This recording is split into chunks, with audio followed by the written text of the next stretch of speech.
नमस्कार दोस्तों। तो आज हम आपको पढ़ाएंगे क्लास 10th के संस्कृत का चैप्टर 2 पाटलिपुत्र वैभवम। अगर आपने अभी तक पार्ट 1 यानी चैप्टर 1 नहीं देखा है तो आप जाकर उसको भी याद कर लीजिए। अगर आपको अच्छा करना है एग्ज़ाम में तो आपको हर चैप्टर की तैयारी करनी पड़ेगी। और अगर आपको इसका PDF चाहिए ये वाला पेज का तो आप हमारे व्हाट्सएप ग्रुप से आकर के ले सकते हो। आपको लिंक डिस्क्रिप्शन में मिल जाएगा।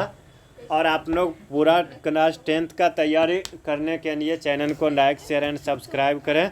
चलिए स्टार्ट करते हैं। नंबर 1 में किसके काल में पाटलिपुत्र की रक्षा व्यवस्था और शोभा उत्कृष्ट की गई थी? तो ये आपका हो जाएगा ऑप्शन ए चंद्रगुप्त मौर्य। ठीक है, अगला देखते हैं। बुद्ध के काल में पाटलिपुत्र का नाम क्या था? तो देखिए बुद्ध के काल में पाटलिपुत्र का नाम था पाटलीग्राम। ठीक है, आगे चलते हैं। पटना में गंगा नदी पर कौन सा सेतु है? महात्मा गांधी सेतु। देखिए महात्मा गांधी सेतु एक समय में दुनिया का नदी के ऊपर सबसे लंबा सड़क पुल था, लेकिन अभी कौन है? भूपेन हजारिका सेतु। चलिए आगे देखते हैं।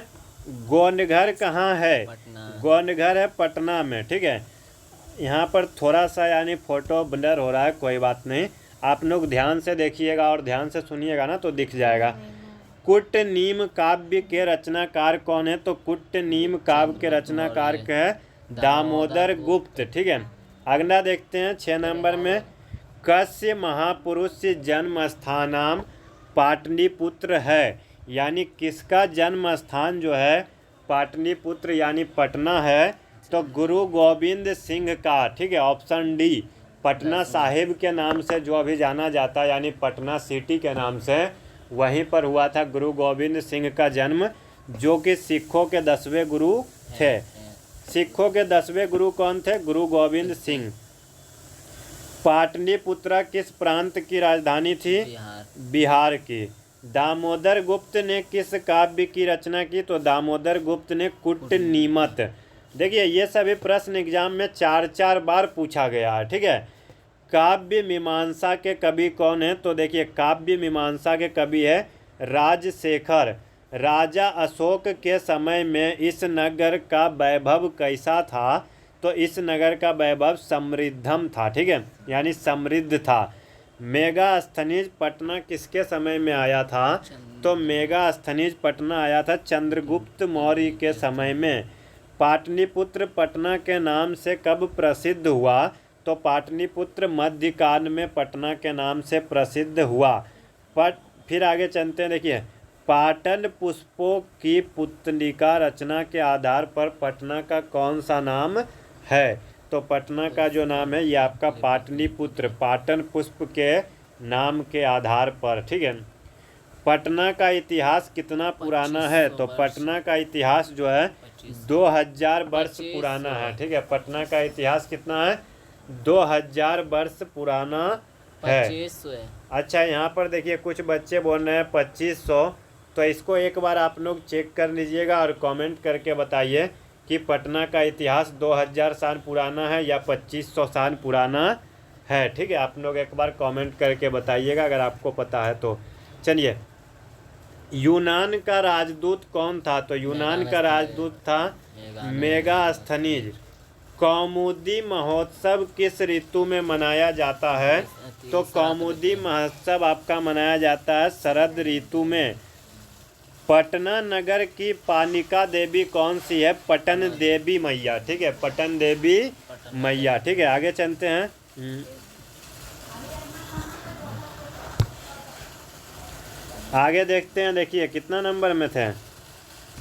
प्रश्न संख्या 19 में। ठीक है, बिहार के किस नगर में गोंडघर है? तो गोंडघर कहाँ है? पटना में है, यानी पाटलिपुत्र नगर में है। गुरु गोविंद सिंह का जन्म स्थान कहाँ है? पाटलिपुत्र। गुरु गोविंद सिंह का जन्म स्थान कहाँ है? पाटलिपुत्र। ठीक है, परिभूत पुरंदर स्थान की संज्ञा किसे दी गई है? तो ये आपका हो जाएगा पटना को, यानी पाटलिपुत्र नगर को। सरस्वती का कुंडगृह कौन सा महानगर था? तो सरस्वती का कुंडगृह पाटलिपुत्र। पटना में हमेशा युद्ध, आग और बाढ़ का भय रहेगा, किसने कहा था? तो इसको कहा था भगवान बुद्ध ने। ठीक है, किसने कहा था? भगवान बुद्ध ने।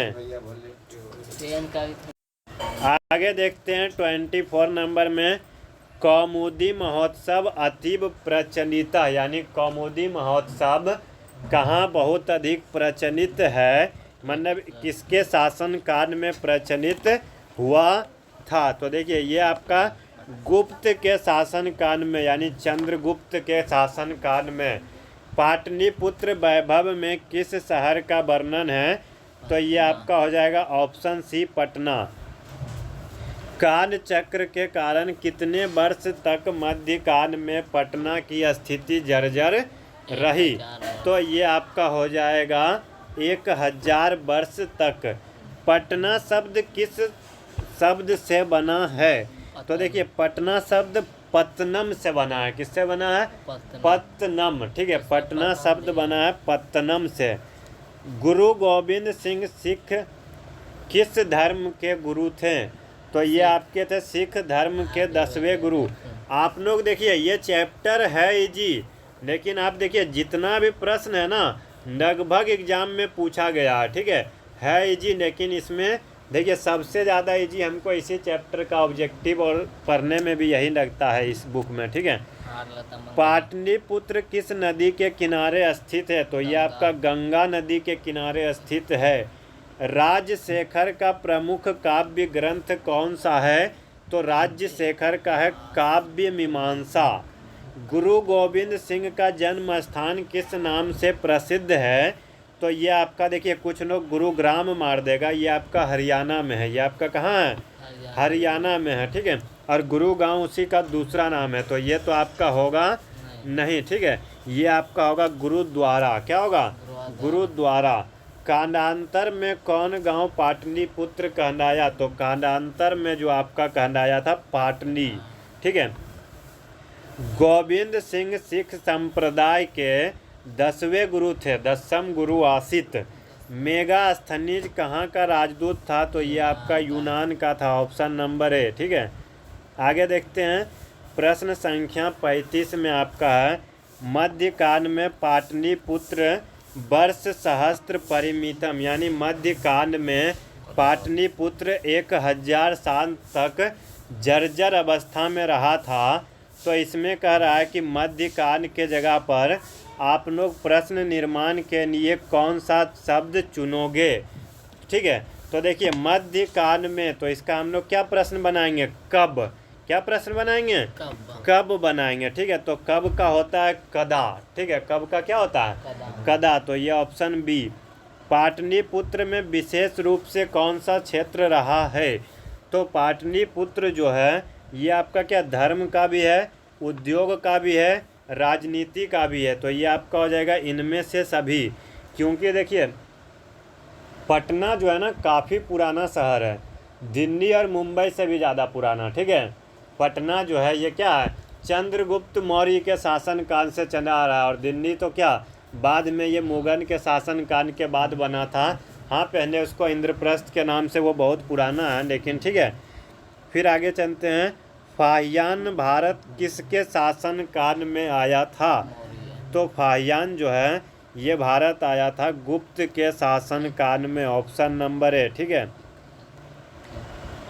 आगे चलते हैं, हैनसांग कब आया था? हैनसांग कब आया था? तो हैनसांग आया था वर्धन वंश के शासनकाल में। ठीक है, आगे चलते हैं, यह ग्राम महानगर होगा और अग्निदाह और बाढ़ से हमेशा घिरा रहेगा। देखिए पटना के चारों तरफ क्या बाढ़ हमेशा रहता है ना। तो ये कहा था भगवान बुद्ध ने। किस काल में पाटलिपुत्र की शोभा एवं व्यवस्था अत्यंत उत्कृष्ट थी? तो ये आपका होगा मौर्य काल में। पतंजलि महर्षि कृत है, तो पतंजलि महर्षि का कृत लिखा हुआ जो है ये आपका है महाभाष्य।